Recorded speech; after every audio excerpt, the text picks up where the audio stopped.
नमस्कार, मैं हूं आपके साथ प्रदीप आजाद। देश में बुधवार का दिन सियासी और सुरक्षा दोनों मुद्दों पर काफी चर्चित रहा और चर्चा अभी खत्म नहीं हुई है, बल्कि देखा जाए तो शुरुआत हुई है उस चर्चा की।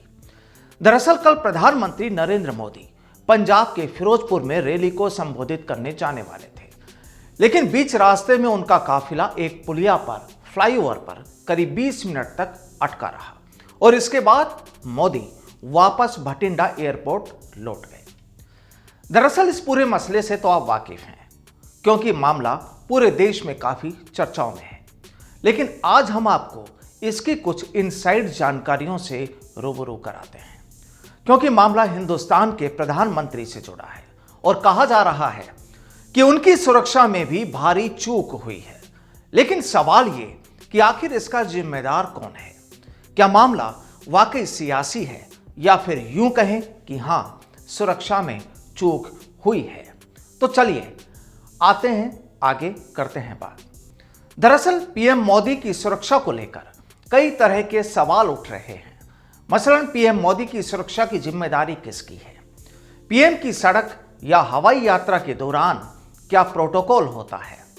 पंजाब में हुई सुरक्षा चूक के लिए जिम्मेदार कौन है? आइए पीएम मोदी की सुरक्षा के पूरे स्टैंडर्ड ऑपरेटिंग प्रोसीजर को समझते हैं। दरअसल प्रधानमंत्री की सुरक्षा की जिम्मेदारी एसपीजी के पास होती है। एसपीजी एक्ट में संशोधन के बाद इस एजेंसी के पास सिर्फ प्रधानमंत्री की सुरक्षा का जिम्मा होता है। पीएम के किसी राज्य के दौरे के दौरान स्थानीय पुलिस इस मिनट टू मिनट कार्यक्रम का संचालन करती है, लेकिन इसकी निगरानी एसपीजी ऑफिसर्स ही करते हैं। अभी एसपीजी में करीब 3000 जवान हैं। इन्हें विशेष तरह से ट्रेनिंग दी जाती है और हथियारों के मामले में भी इनके पास एडवांस हथियार होते हैं और ये पीएम सुरक्षा के लिए हमेशा तैयार रहते हैं। इनके पास MNF 2000 assault rifle, automatic gun और 17M रिवॉल्वर जैसे मॉडर्न हथियार होते हैं। एसपीजी सिक्योरिटी की बात करें तो एसपीजी कमांडो को फिजिकल, निशानेबाजी, वार, प्रॉक्सिमेट प्रोटेक्शन यानी निकट सुरक्षा रणनीति को लेकर खास तरह की ट्रेनिंग दी जाती है। पीएम सुरक्षा में लगे सुरक्षा कर्मियों को बिजनेस सूट, खास तरीके के चश्मे, आपने देखा होगा कई बार, कम्युनिकेशन ईयरपीस पहने रहते हैं।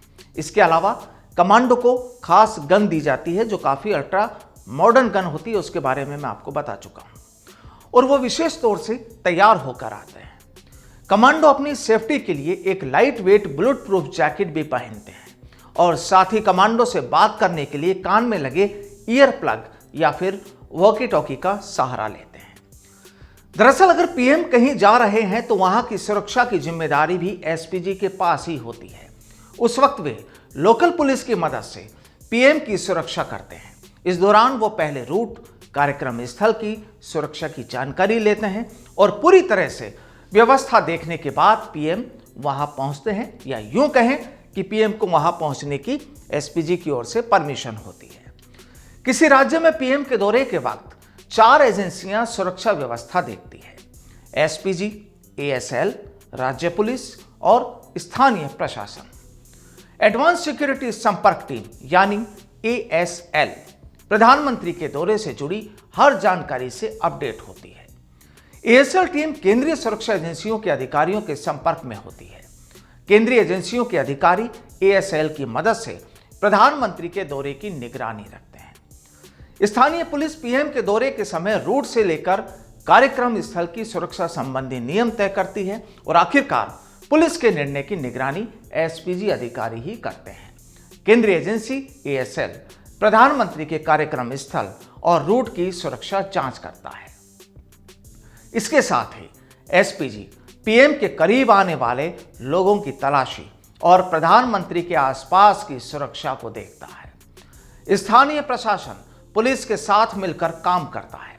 वहीं दूसरी ओर एक जैमर वाली गाड़ी भी काफिले के साथ चलती है। अक्सर आपने पीएम दौरे के दौरान वो तस्वीरें काफी देखी होंगी। और ये गाड़ी ये सड़क के दोनों ओर 100 मीटर दूरी तक किसी भी रेडियो कंट्रोल या रिमोट कंट्रोल डिवाइस को जाम कर देते हैं, इसमें जो जैमर लगे होते हैं, और इससे रिमोट से चलने वाले बम या आईईडी में विस्फोट नहीं होने देता।